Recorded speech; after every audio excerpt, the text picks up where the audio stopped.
School building ಸೇರಿಸಿದಿರಿ, hostel ಸೇರಿಸಿದಿರಿ, ಅಂಗನವಾಡಿ ಸೇರಿಸಿದಿರಿ. ಮೊದ್ಲು ಇರಲಿಲ್ಲ ಇವೆಲ್ಲ. ಮೊದ್ಲು ಕೆರ್ಕಣದ ಇದ್ದಿದ್ದು, ಕೆರ್ಕಣದನ್ನೆಲ್ಲ ತಪ್ಪಾಕಿದಿರಿ. ಈಗ ಕಾಣದ ತೋರಿಸ್ತಾ ಇದ್ರಿ. ಇವಾಗ ಕಾಣಬೇಕು, ಜನಕ್ಕೆ ಕಾಣುವಂಥದ್ದು ಮಾಡ್ತಾ ಇದ್ರಿ. ತಪ್ಪ. ನಾನು ಹೇಳೋದು ನೋಡ್ರಿ, ನಿಮ್ಮ ಹತ್ರ ಹಣ ಇದ್ದಿದ್ರೆ 40% ಕೊಡಕ್ಕೆ ನಿಮ್ಗೇನು ಪ್ರಾಬ್ಲಮ್ಮು ಅಷ್ಟೇ ಹೇಳಿ. ಫಸ್ಟ್ ಪ್ರಾಬ್ಲಮ್ ಏನು? ಕೇಂದ್ರ ಸರ್ಕಾರ ಅವ್ರ ಹಣ ಅವ್ರು ಕೊಟ್ಟೆ ಕೊಡ್ತಾರೆ, ಇಲ್ಲ ಅಂತ ಹೇಳಿಲ್ಲಲ್ಲ.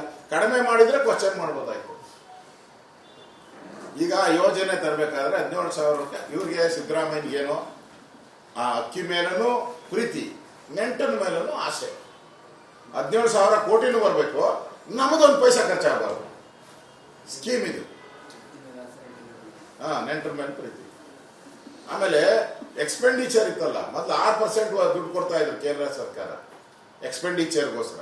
ಅಂದ್ರೆ ಏನೋ ಲೆಕ್ಕ ಇವೆಲ್ಲ ನೋಡೋದಕ್ಕೋಸ್ಕರ. ಈಗ 9% ಮಾಡಿದ್ದಾರೆ, ಅದನ್ನು ಎಕ್ಸ್ಟೆಂಡ್ ಮಾಡಿದ್ದಾರೆ. 9% ಎಕ್ಸ್ಟೆಂಡ್ ಮಾಡಿದ್ದಾರೆ.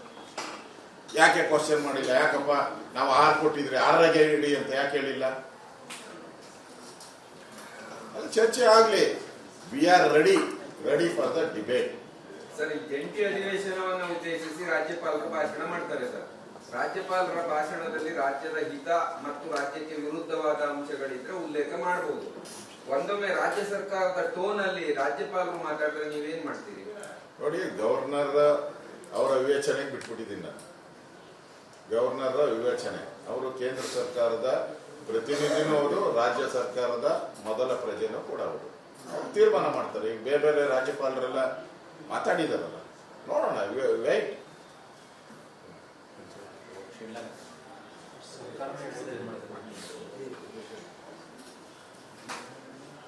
ನೀವು ಬೇಗ ಯಾರು ಪಂಚಾಯಿತಿ ಇದು ಕೇಳಿದ್ರಲ್ಲ, ಪಂಚಾಯಿತಿ ಆಕ್ಟ್ ಅಲ್ಲಿ 16 ಸೆಕ್ಷನ್ 16 ಬಾರ್ 1 ಅದರಲ್ಲೇ ಇದೆ. The panchayat at the district village level shall be the principal authorities for the planning ಅಂತ ಹೇಳಿದ್ರು.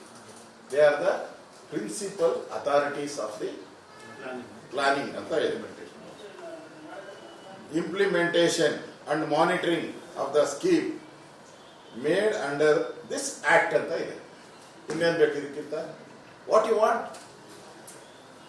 ವಾಂಟ್? ವಿಲೇಜ್ಗೆಲ್ಲ ಪವರ್ಸ್ ಅನ್ನ ಕೊಟ್ಟಿದ್ದಾರೆ 16 ಅಲ್ಲಿ ಪಂಚಾಯಿತಿ ಇದರಲ್ಲಿ. Then what is your problem? ಅದರಿಂದ ಅವ್ರಿಗೆ, ಈ ಸರ್ಕಾರಕ್ಕೆ ಶುಗರ್ ಲೆವೆಲ್ ಕಡಿಮೆ ಆಗ್ಬಿಟ್ಟಿದೆ. They want more sugar. ಅದಕ್ಕೋಸ್ಕರ ಈ ಡಿಮ್ಯಾಂಡ್ ಅನ್ನ ಇಡ್ತಾ ಇದ್ದಾರೆ ಅಷ್ಟೇ, ಬಿಟ್ಟು ಬೇರೆ ಏನು ಇಲ್ಲ ಅಂತ ಅನಿಸ್ತದೆ. ಓಕೆ.